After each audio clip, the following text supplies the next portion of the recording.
दिवसभर ऊर्जा देणारी, पौष्टिक, पचायला हलकी, वेट लॉस मॅनेज करणारी ज्वारीची उकड. ती करण्यासाठी 1 वाटी ज्वारीच्या पिठात 3 वाटी कमी आंबट ताक घालायचे. 1 वाटी पाणी घालून चवीनुसार मीठ, हळद, गुठळी राहणार नाही असं मिश्रण एकत्र करायचं. लसणाच्या पाकळ्या खलबत्त्यात चेचून घ्यायच्या. पॅनमध्ये तेल घालून जिरं मोहरीची फोडणी द्यायची. ती तडतडली की सुक्या लाल मिरच्या व हिरव्या मिरचीचे तुकडे घालायचे. कढीपत्त्याची पाने, ठेचलेले लसूण फोडणीत घालून चांगलं हलवायचे. नंतर हळद व हिंग घालायचं. ज्वारीच्या ताकातले मिश्रण घालून मध्यम गॅसवर पीठ चांगलं शिजवायचं. एकसारखं त्या पिठाला हलवायचं.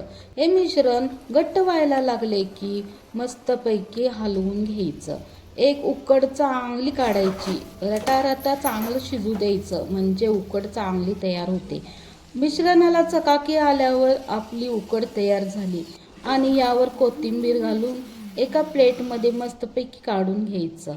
आणि ही उकड तुपासोबतही खाऊ शकता आणि नुसतीही खाऊ शकता.